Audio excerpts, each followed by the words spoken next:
Chapter 20 of Ayala's Angel. This recording is in the public domain. Ayala's Angel by Anthony Trollope. Chapter 20. Stubbs upon Matrimony.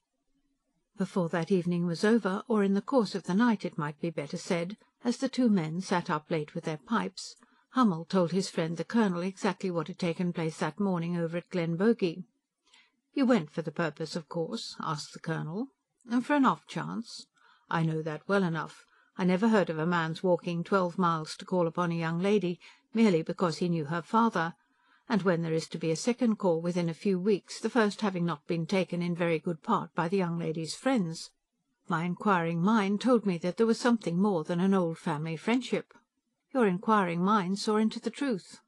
"And now looks forward to further events. Can she bake and can she brew?" "I do not doubt that she could if she tried." "And can she wash a shirt for a man? Don't suppose, my dear fellow, that I intend to say that your wife will have to wash yours.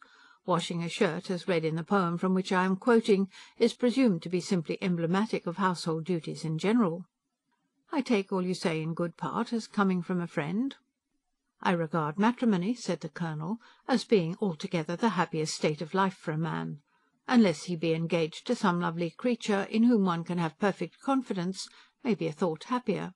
One can enjoy all the ecstatic mental reflection, all the delights of conceit which come from being loved, that feeling of superiority to all the world around which illumines the bosom of the favoured lover, without having to put one's hand into one's pocket, or having one's pipe put out, either morally or physically.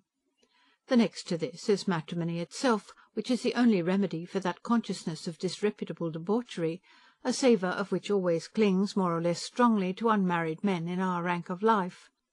The chimes must be heard at midnight, let a young man be ever so well given to the proprieties, and he must have just a touch of the swingebuckler about him, or he will seem to himself to be deficient in virility. There's no getting out of it until a man marry, but then—" "Well, then?" "Do you know the man whose long preserved hat is always brushed carefully, whose coat is the pattern of neatness, but still a little threadbare when you look at it, in the colour of whose cheek there is still some touch of juvenility, but whose step is ever heavy and whose brow is always sad? The seriousness of life has pressed the smiles out of him. He has learned hardly to want anything for himself but outward decency and the common necessaries of life. Such little personal indulgences as are common to you and to me are as strange to him as ortolans or diamonds." "I do not think I know him." "I do, well. I have seen him in the regiment. I have met him on the steps of a public office. I have watched him as he entered his parsonage house. You shall find him coming out of a lawyer's office, where he has sat for the last 9 hours, having supported nature with 2-penny biscuits. He has always those few thin hairs over his forehead, he has always that well-brushed hat, he has always that load of care on his brow. He is generally thinking whether he shall endeavour to extend his credit with the butcher, or resolve that the supply of meat may be again curtailed without injury to the health of his 5 daughters." "That is an ugly picture." "But is it true?" "In some cases, of course it is." "And yet not ugly all round," said the meditative Colonel, who had just replenished his pipe. "There are, on the other side, the 5 daughters and the partner of this load of cares. He knows it is well to have the 5 daughters, rather than to live with plenty of beef and mutton, even with the Orletons, if you will, and with no one to care whether his body may be racked in this world or his spirit in the next. I do not say whether the balance of good or evil be on one side or the other, but when a man is going to do a thing he should know what it is he is going to do." "The reading of all this," said Hummel, "is that if I succeed in marrying Miss Dormer, I must have thin locks and a bad hat and a butcher's bill." "Other men do." "Some, instead, have balances at their bankers, and die worth 30, 40 or 50,000 pounds, to the great consolation of the 5 daughters." "Or 100,000 pounds. There is, of course, no end to the amount of thousands which a successful professional man may accumulate. You may be the man. But the question is, whether you should not have reasonable ground to suppose yourself the man before you encumber yourself with the 5 daughters." "It seems to me," said Hummel, "that the need of such assurance is cowardly." "That is just the question which I am always debating with myself. I also want to rid myself of that swingebuckler flavour. I feel that for me, like Adam, it is not good that I should be alone. I would fain ask the first girl that I could love well enough to wish to make myself one with her, to be my wife, regardless of hats, butchers and daughters. It's a plucky and a fine thing for a man to feel that he can make his back broad enough for all burdens. But yet what is the good of thinking that you can carry a sack of wheat, when you are sure that you have not, in truth, strength to raise it from the ground? Strength will come, said Hummel. Yes, and the bad hat. And worse than the bad hat, the soiled gown, and perhaps with the soiled gown the altered heart, and perhaps with the altered heart an absence of all that tenderness which it is a woman's special right to expect from a man. I should have thought you would have been the last to be so self-diffident. To be so thoughtful, you mean, said the Colonel. I am unattached now, and having had no special duty for the last 3 months, I have given myself over to thinking in a nasty, morbid manner. It comes, I dare say, partly from tobacco, but there is comfort in this, that no such reflections falling out of a man's mouth ever had the slightest effect in influencing another man's conduct. Hummel had told his friend with great triumph of his engagement with Lucy Dormer, but the friend did not return the confidence by informing the sculptor that during the whole of this conversation, and for many days previous to it, his mind had been concerned with the image of Lucy's sister. He was aware that Ayala had been, as it were, turned out from her rich uncle's house, and given over to the comparative poverty of Kingsbury Crescent.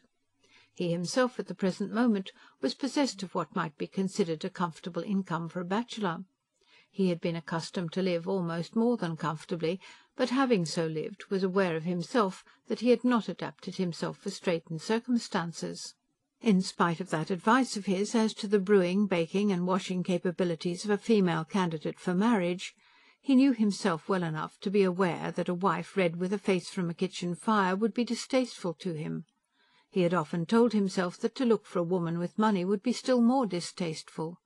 Therefore he had thought that, for the present at least, it would be well for him to remain as he was.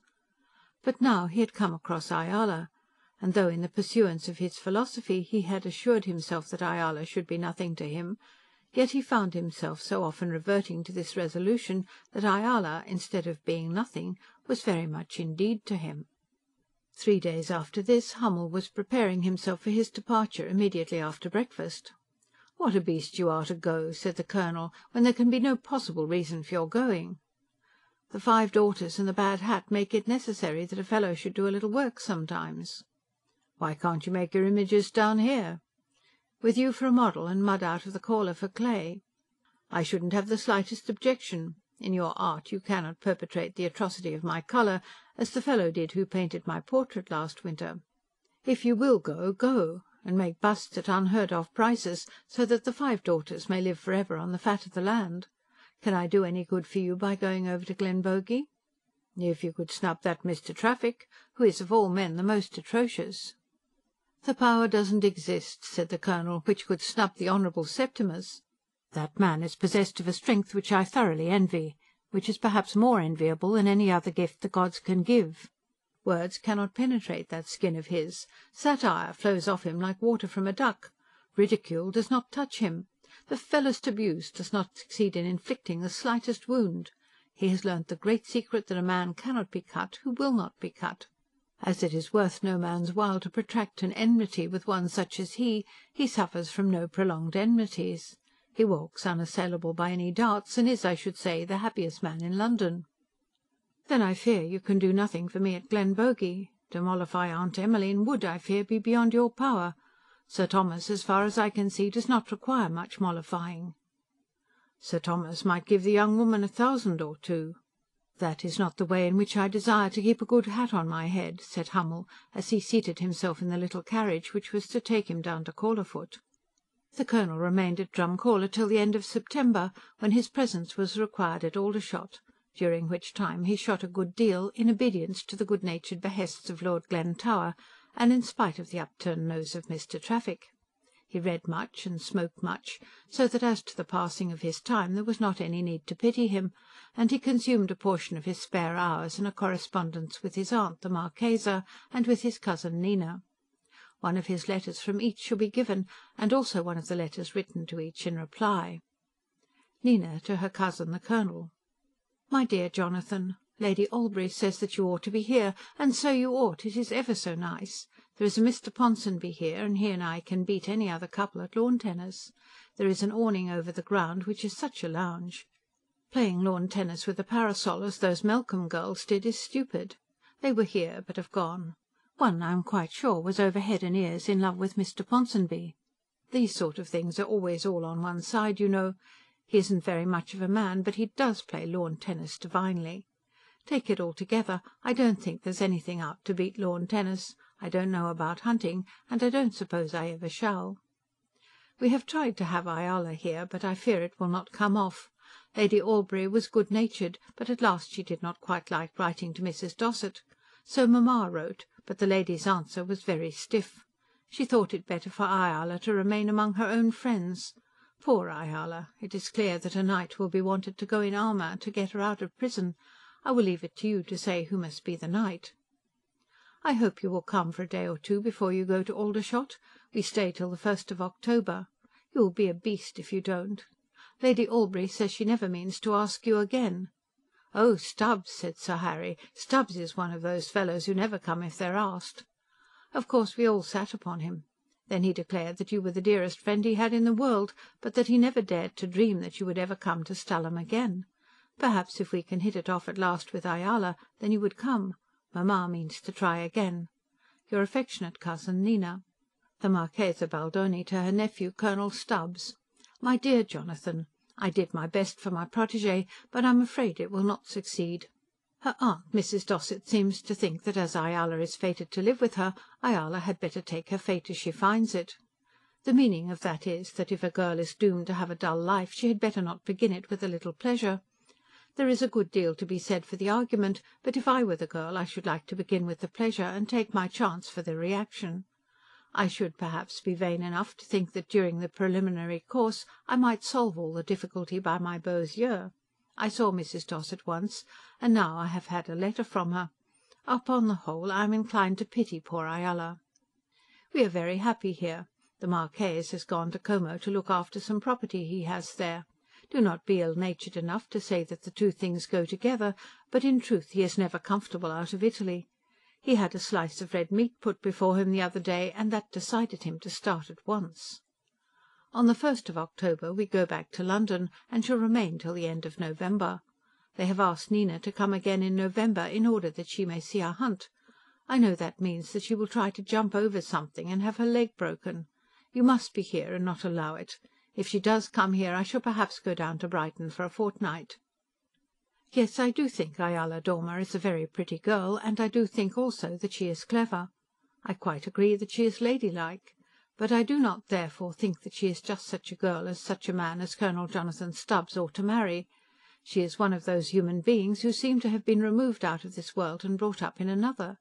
Though she knows ever so much that nobody else knows, she is ignorant of ever so much that everybody ought to know.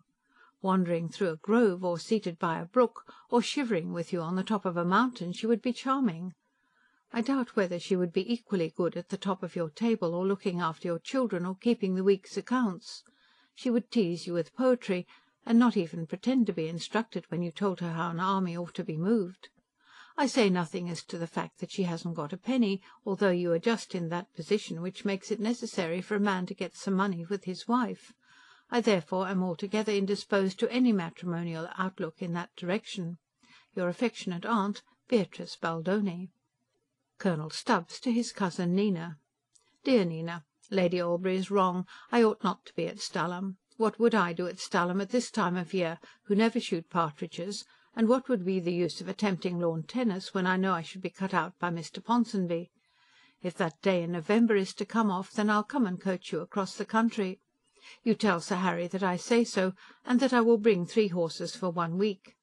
I think it very hard about poor Ayala Dormer, but what can any knight do in such a case?